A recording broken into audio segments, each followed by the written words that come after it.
Okay, so in this video we're going to have a look at velocity time graphs. Now you're going to notice on some of these graphs that some of the time we're going to have speed on the side, as this one in our first question is going to have, and sometimes it's going to have velocity, okay? Now when it comes to the mathematics behind the way we're going to approach these questions in GCSE maths, it doesn't actually matter whether it says speed or velocity, okay? And we're not going to go into the physics behind the difference between speed and velocity, but when it comes to these questions we're going to treat them in exactly the same way. So although it does say velocity time graphs, a lot of these are going to be speed time graphs, okay? But they are going to be treated in exactly the same way. So the way I'm going to run this one is I'm just going to run through a few different questions and one sort of extension-y style question on each element of this topic, because we're going to have a look at distance on a velocity time graph, and we're also going to have a look at acceleration. So I'm going to do the first three questions looking at distance on a velocity time graph, and the next three questions looking at acceleration from a velocity time graph, okay? So what we'll do is I'll timestamp in the description where the acceleration on a velocity time graph starts, just in case that's all that you want to have a look at on these. But otherwise I'm going to run through three of each, and I will link this worksheet as well in the description, so you can print this off and follow along with me if you want. But again, we're just going to get started on this question now. So grab a piece of paper, grab a pen, make some notes. We're going to have a look at this question to kickstart this. So it says the graph shows the speed in meters per second of an object after it started to move.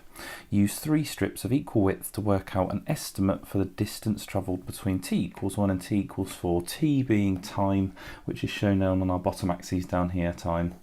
So in terms of actually looking at a velocity time graph, or a speed time graph in this case, we're going to have a look at the distance. Now we know with speed and time that speed equals distance over time, okay? Speed equals distance over time, or in other words, if I want to work out distance, distance is speed times time. Okay, distance equals speed multiplied by time.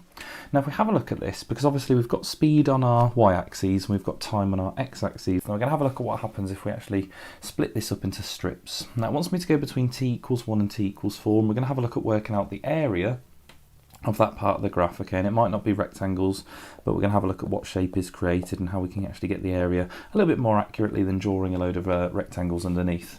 So obviously, just bearing in mind, we're looking at t equals 1 to t equals 4, so t equals 1 is down here, and all I'm going to do is I'm going to draw a straight line up to the graph, and there we go, that's my t equals 1. Now it says it wants it in equal strips because it's going to end here at 4, so this is what we're going to work out the area of, this shape underneath.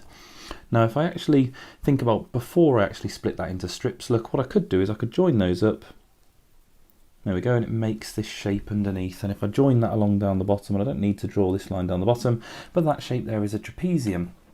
Okay, so actually working out the area of a trapezium, don't forget your formula for that, it's a plus b, or add together the parallel sides, halve it, and times it by the distance between them. Now actually we can make this a lot more accurate by doing it in strips, because if you have a look, and I'll highlight it, look at that massive gap there underneath, all of that distance that we're not going to get if we actually just do it in that one strip there. But we could do that to get an estimate, but this question does actually say to do it in 3 equal strips, so I'm going to get rid of that. I'm going to have a look at how this is going to be a little bit more accurate in 3 strips. Now, 3 strips splits it perfectly along the bottom in 1s. So if I do that, and there we go, we've got 3 strips. We've got this one here, 1, 2, 3. And again, if I just connect those up now, I get one trapezium there, I get another trapezium here, and a third trapezium at the top there. And if you have a look now, you've got a little bit of a gap there, a little bit of a gap there, and a little bit of a gap there. There we go. So it's going to be a lot more accurate than it was just with the one strip, but we'll get rid of that and we'll work out these areas. So I'm going to do this to the side. I'm going to work out the area of each shape. Now before I do that, there's just a couple of lengths that I want to write in. I want to write in what these heights of these trapeziums are, or those parallel sides, and I need to do that as accurately as I can. And again, if you're doing this on the paper, you're probably going to get slightly different answers to me, but I'm going to do it as best as I can on the screen. So the height of that first line on the left of the trapezium that I've labelled as 1, I'm getting that as about a height of 3.4. Let's have a look. Each little square goes up in 0.2, so that would be 3.4. The next one next to that, I've got 6.4, I think it looks like on mine, 6.4. The next one I'm getting around 8.4, and the final one there I'm getting about 9.6. There we go, 9.6, and I think that's relatively accurate there. Now the base of each trapezium is quite nice because it's all a distance of 1. The first one goes from 1 to 2, so that's a distance of 1. 2 to 3 is 1, and 3 to 4 is 1. So that's quite nice that they all have a height, let's say, of the 1 there. Obviously, if you turn this sideways, you can see that the perpendicular sides are those heights in terms of the way that it's drawn. But we just need to be a little bit careful here. So, area of number 1 I'm going to start with. So, to work out the area of trapezium, add together the parallel sides. So we've got 3.4 plus 6.4.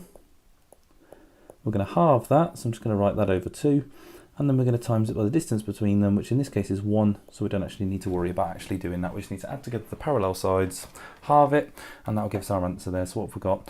3.4 plus 6.4 gives us a total there of 9.8, and dividing that by 2 gives us 4.9. There we go. So in that little trapezium, in our first trapezium, we've got 4.9. Now obviously we need to get the meters correct, and these are normally given to us on the axes there. So it's a speed in meters per second. So meters is going to be our unit there, meters per second. So number 2, our next trapezium, let's have a look. We've got 6.4, the height on the left of that one, plus 8.4, and again we're going to halve that answer, times it by 1, the distance between them. So 6.4 plus 8.4, and that gives us a total of 14.8, and if we divide that by 2 we get 7.4. There we go, so there's our next distance, 7.4. And then we're going to do our third trapezium. Let's see what we get for that. So we have 8.4 plus 9.6. And again, we're going to divide that by 2 and times it by 1, the distance between them. So 8.4 plus 9.6 is 18.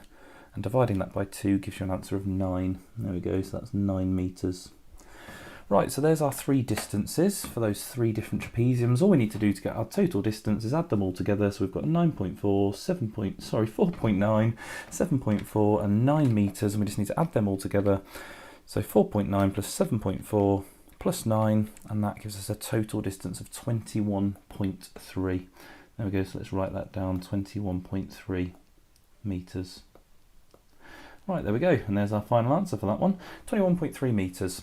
Now obviously this is only an estimate, so just thinking about this, and sometimes you might be asked about this, look, we would have to say, look, that these little distances just slightly underneath the curve there are actually missing from the total distance, hence why it says the word estimate there, as this is actually going to be an underestimate because we're missing a little bit of the distance. So some questions may ask you whether it's an under or an overestimate, but in this case, look, you can see quite clearly from the way I've drawn it that this is a bit of an underestimate because we're missing a little bit of the area there. But there we go, that's that question. Let's have a look at a slightly different one. Okay, so in this graph again, it's a speed time graph. We're going to again treat it in the same way as if it said velocity time, but it's sloping in a different sort of direction this time. So we're going to get a slightly different answer in the final part here, but we'll have a look at how that happens. So it says, here is a speed time graph for a car. Work out an estimate for the distance travelled by the car in the first 10 seconds, and this time use 5 strips of equal width. And it says, is your answer an underestimate or an overestimate, and explain why. So like we were explaining on our last question there, we'll have a look at what happens in the case of this shape here. So we're going to do 5 equal strips from 0 to 10. So we're going to finish off over at the 10 there. Let's just highlight that just so we don't go past it by accident. So there's the 10, that's where we're going to finish. So 5 strips of equal width, each one could be a width of 2 then. So let's start splitting this up. So we've got 2, 4, 6, 8, and 10 finishing up there. And if we connect these all up, from 0 as our starting point up to there, we get a little triangle. On our next one, look, we get a nice trapezium again. We get a trapezium on the next one, another trapezium there, and a final trapezium there. There we go. Drawing those in as best as you can using a ruler and a pencil. So again, we can label these up. Rather than label them, I'm just going to do them from 1 to 5 across. So I'm going to do the triangle to start with. So the triangle, let's have a look. Let's just write in all these lengths again. I would encourage you to do this. They've all got a base of 2, which is quite nice, so we can put all of those in. We just need to get all these heights worked out. So the height of that triangle, I'm getting, let's have a look, every 2 squares is 1. It goes up 10 squares up to 5, so every square is a half. So let's have a look. That first one to me looks like it's about 4 squares, so that's a height of 2. The next one looks like it hits 5, so height of 5. Then we've got a height of, I'm going to have to be a little bit careful when I count these, a height of 9 on the next one. Again, you might get ever so slightly different to me. You will be allowed a range here, just depending on obviously reading those as accurately as you can. And the next one looks like a height of 14 to me, although I can't see it very well underneath my pen. I'll probably have to get rid of that if I want to see it perfectly. Maybe it's 15 actually. I think that's a height of 15. There we go, we'll go for 15. If you've got that slightly different on the paper, then that's fine. And the very last one there, and again I've not drawn the line in perfectly, but it looks like that's 24 to me. There we go, 24. So again, not too much stress here if you're getting slightly different numbers. Obviously you'll be able to see this a lot more accurately than me. Right, so let's work this out then. I'm going to start off with the triangle. Now, I've not got a huge amount of space. Let's go for a different colour. We might be able to see a bit better. So number 1, that triangle there. So we've got base times height divided by 2. So we've got 2 times 2, which is 4, divided by 2, which is 2. So let's have a look. And again, this is in metres per second. So our units are going to be metres. So we've got 2 metres there for the first one. The second one, we've got that second trapezium. It's got the parallel lengths there of 2 and 5. So add together the parallel sides, 2 plus 5, divide it by 2, and because the width or the height is 2 there, we're going to times it by 2. So these are actually probably the best ones to come up here when the base there or the height of the trapezium is 2, because you don't have to bother dividing and timesing by 2 because it's the same thing. So it's just 2 plus 5, which is 7. There we go. So I'm going to use a little bit of a trick now. Rather than dividing by 2 and timesing by 2 and writing all that working out, I'm just going to add together those heights there, or the parallel sides, whichever way we look at it. So there we go. We've got the next one, which is 5 plus 9. And you've got to be very careful, because you can obviously only ever apply that trick if it is a height between those sides of 2 or a base of 2. But as it is, let's go with that little trick. So 5 plus 9 is 14, so 14 metres. The next one, number 4, we've got 9 plus 15. There we go, which is 24 metres. And the final one here, our 5th strip there, is 15 plus 24. There we go, and 39 metres. And again, I just want to reiterate, obviously, just be very careful applying that trick. It is purely because each of these lengths down here are 2 that we're able to do that little trick there. And just be very, very careful, because obviously we started off with a triangle there, so we had a slightly different formula for working the area of that out. Obviously it's half base times height, so we've got 2 times 2 divided by 2. Or you could have done 1 times 2, just half the base, that's fine. So there we go, we've got all of our distances there. We've got 2, 7, 14, 24 and 39, and we need to add those all together to get our total distance. So I'm just going to do that on a calculator. 2 plus 7 plus 14 plus 24 plus 39, and we add those all together and we get 86 metres. There we go, as our final answer. And again, obviously I've got metres there from our axes with where it says metres per second. Right, so there we go, that is the end of that question. We have got a little bit left to think about, and that is obviously whether it is an under or overestimate. Now for the starting pieces, so it's quite hard to see. You can almost see a little bit of a gap there, and a slightly bigger one here. I didn't draw it in very well, but because obviously the curve is sloping in a slightly different way, our shape's actually going over the top of the line there. So we would say this is an overestimate. There we go, as based on the shapes that we have used, our shape is including an additional area above the curve there that actually isn't going to be included in the real distance. So we've got a slightly overestimate purely because we've got a little bit slightly larger area than we actually should get if we were to draw that perfectly under the curve.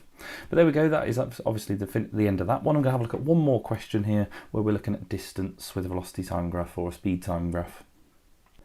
Right, okay, so here is a speed time graph for a car journey. It says the journey took 100 seconds, which we can see over here on the graph, and it says the car travelled 1.75 kilometres in 100 seconds. Work out the value of v. So it doesn't actually tell us the speed up here, it wants us to work out what that speed is up there.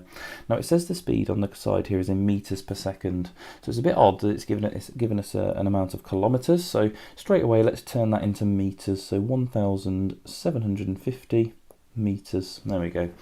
Now if we have a look at this graph, obviously we can't actually work out the areas. Now we know the total area there is going to add up to 1,750. Let's just highlight that. 1,750 is going to be our total area of these 3 shapes. And if we have a look, it's not a curved line this time, so this is quite nice. We've got 3 different shapes there. We've got the shape number 1 here, which is a triangle, shape number 2, which is a rectangle, and shape number 3, which is another triangle. So if we work out the areas of these and use a bit of algebra to do so, and let's see what we get. Now we could replace the letter V up here with the letter X if you prefer to use algebra with an X, but I'm just going to keep it as a V, obviously as V's been given to us. So the area of that triangle there, that first one, is base times height divided by 2. So the base is 20, so we've got 20 times the height, which is V, so 20V, and we're going to halve that as it's a triangle, so 20V divided by 2. The area of the next one, which we're going to add to that, so we're going to add all these areas together. Let's have a look. The base of that, and let's write these in, that was 20. From 20 to 60 is 40, and from 60 to 100 there is another 40 at the end. So to work out the area of that rectangle, we're going to do 40, the base, times the height, which is V, so plus 40V. And then for the final one, this final triangle here, treating that in the same way as the first one, we've got base times height, so 40 times v, which is 40v, and again halving that, so 40v over 2. Again, you could halve the base and then times it by the height if you want, but I'm just going to do it in this way, just a little bit more suitable for people that like to do it in this way as well. So 20v divided by 2 is going to halve that, so 10v. So we've got 10v plus 40v. Half of 40v is 20v. There we go. And if we add those all together, what do we get? We get 10 plus 40 plus 20, which comes out as 70. So there we go, 70v. So 70v is the expression for the total area under this graph, and it says that that is equal to 1,750. There we go. So to work out the value of v, we've got to divide by 70. So obviously if you've got a calculator, you can just do that straight away, but let's just divide both sides by 10, so we get 7v equals 175. There you go, and then dividing that by 7, you can do a bit of bus stop for that, but that is 25, v equals 25, there we go. So you may or may not have spotted that that was 25, but you could always do a bit of bus stop and just work that out if you don't have a calculator. So there we go, there's the answer to our question, v has got to be equal to 25. So some of the slightly harder questions on velocity time graphs may involve using a bit of an expression or creating an equation to work out a missing piece, but again, just follow the same normal process. You know that the area underneath is going to equal the distance, so once it's given us the distance, we can work out the expression for the area and set it equal there to the total distance. But there we go, that is the end of distance on a velocity time graph. We're going to have a look at acceleration and some gradients on these now as our second part of this. Okay, so this question says the graph shows the velocity of a parachutist t seconds after leaving a plane. Work out an estimate for the acceleration of the parachutist at t equals 6. Now what we are looking for, acceleration is a change in speed or velocity per second. Okay, that is actually what acceleration is. So if we want to look at a change in velocity here per second, the way to do that is to work out the gradient at a specific point. Now what we don't want to do is we're not looking to work out the average acceleration or the average of anything between these 2 points. We're having a look at an exact acceleration at a particular point in time. And that point in time it's saying is when t equals 6. So t equals 6 is down here. So obviously we just need to very carefully find out where that actually is. So let's just draw a little dotted line going up. There we go. So we want to work it out right there. Okay. So what we're going to do is we're going to work out the gradient at that point, okay, and that's going to show us the change in velocity per second, which is actually acceleration. Okay, that's another way of talking about acceleration. You could say the change in speed per second or the change in velocity per second. Okay, so let's have a look at how we could work out the gradient here. Now this is going to involve drawing a tangent. Now a tangent isn't the nicest thing to draw, to be honest, particularly on one of these curves. It's very fiddly. It's quite difficult to actually get it perfect, but again, don't forget it is saying work out an estimate, okay, and that's because obviously all of our tangents could be ever so slightly different. Very difficult for me to draw on the screen because you definitely need a ruler for this. So what you need to do is you need to get your ruler, and let's just imagine I'm just going to place like a ruler over the curve. Let's imagine it's here. There we go. My rubbish little ruler there that I've drawn in. Now what you need to do is you need to get that tangent so that it just touches at that one particular point there.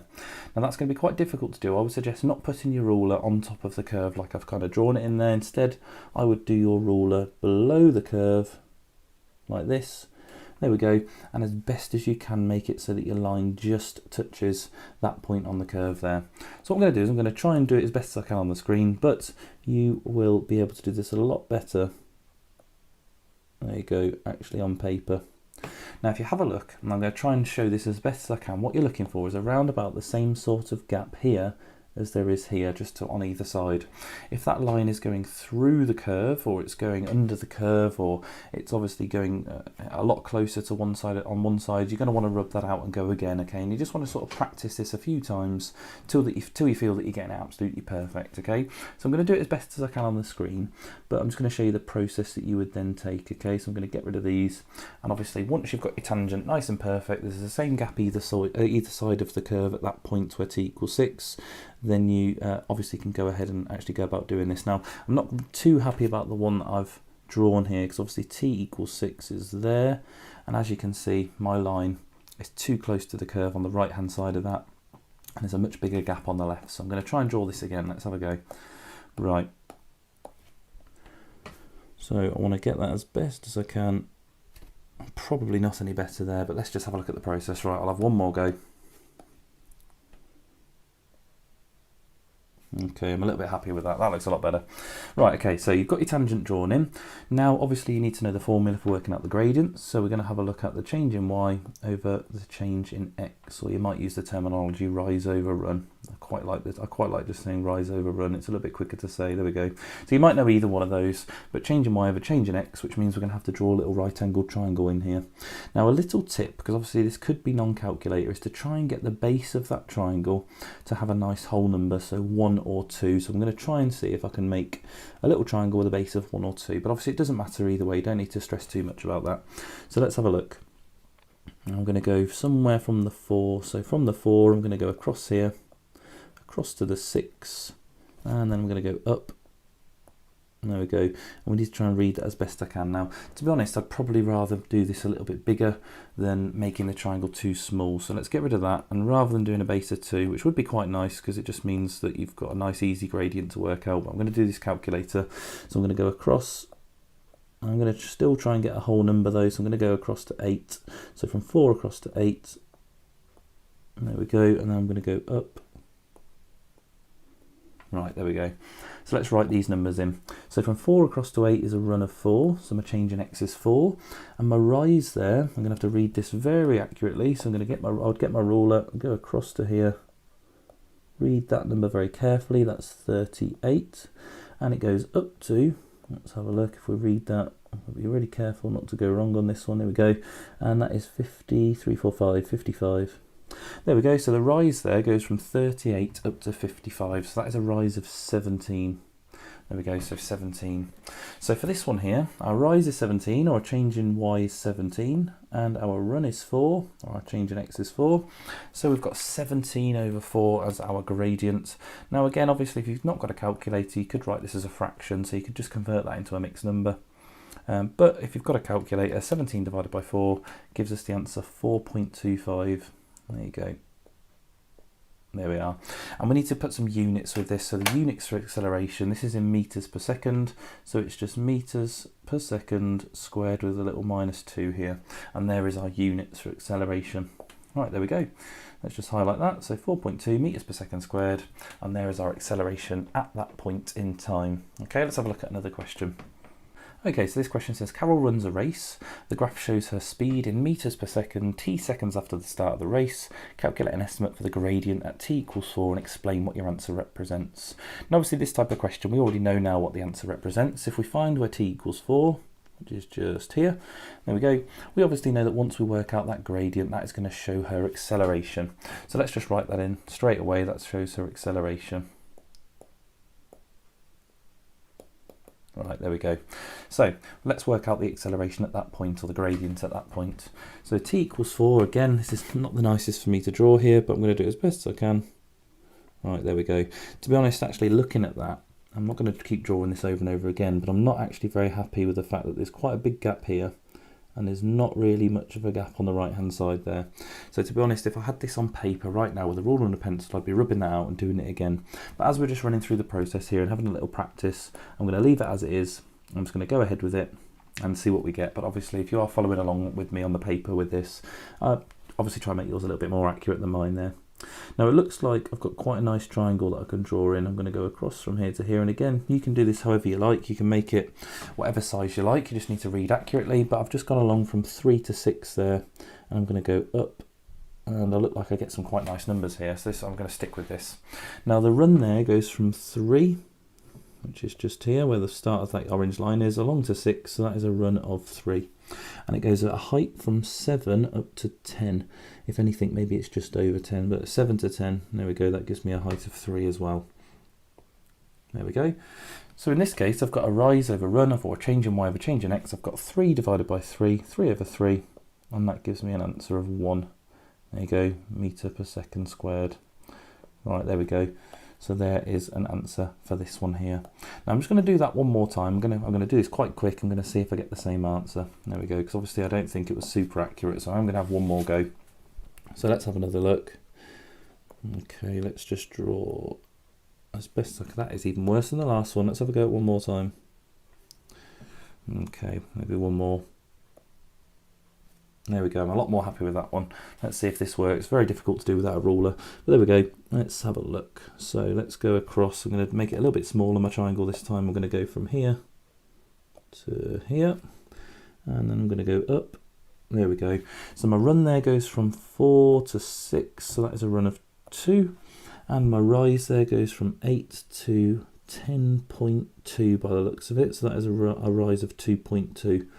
Right, there we go. So in that, for that working out there, for the second time I've done it, my rise is 2.2, my run is 2, so 2.2 divided by 2 gives me 1.1 meters per second squared. And there we go. So we've got a slightly different answer there, so you can see how obviously just changing the gradient slightly is going to slightly change your answer.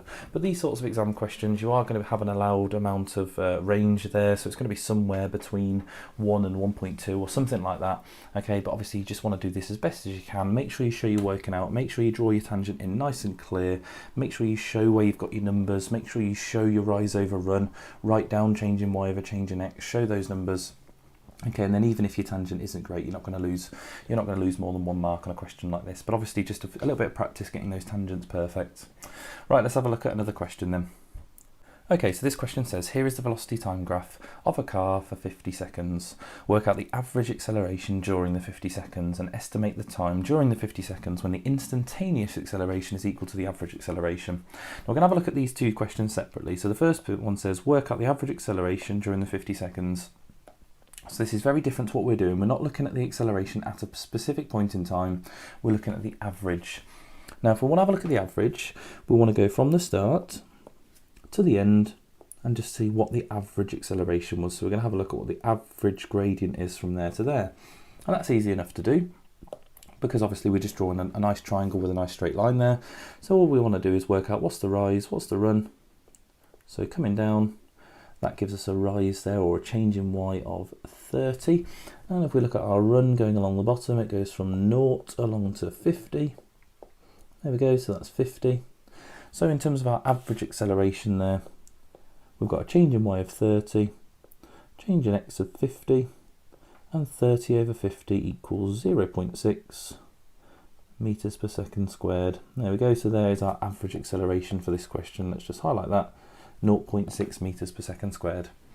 Now the next part of this question says, and obviously just before we move on to that, just be very careful because this is only something you will ever do when it says to work out the average acceleration. Okay, so we're basically just working out the gradient from start to finish and taking an average rather than at one specific point. Because obviously if you have a look at this graph, the acceleration increases as the gradient increases going up, and then the acceleration slows down as we move slowly towards that side there. Okay, so obviously we're just working out that average in between, but let's have a look at this next part.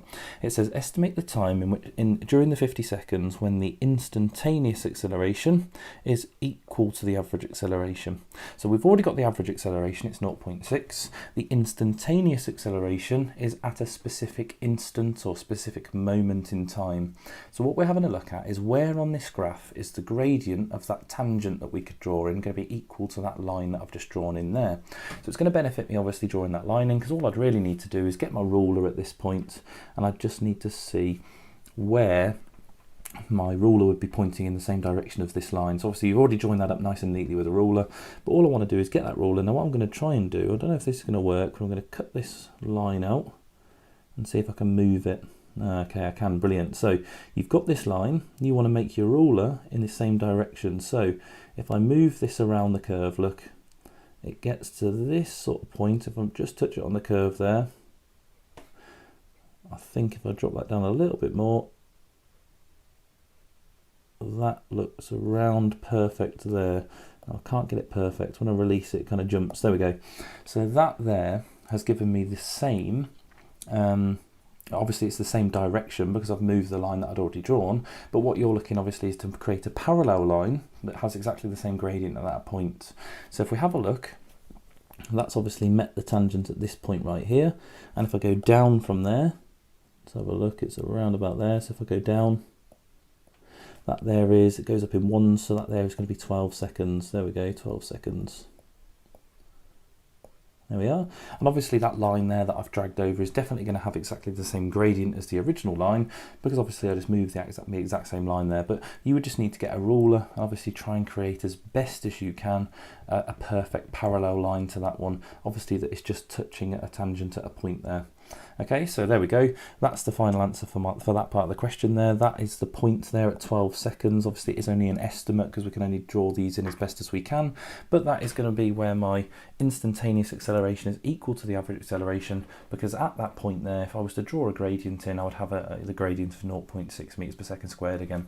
And to be honest, for a question like this, I would probably just go about actually drawing a bit of a triangle in and actually showing the gradient at that point as well. But obviously, as it's a line that I've already dragged over, I'm not going to do that because obviously you already know what that gradient is. Okay, but there we go. That is something else to be looking at with velocity time graphs. That's going to be the end of those questions there. So I hope you found that useful. I hope it was helpful. Obviously, please like, please comment, please subscribe, and I'll see you for the next one.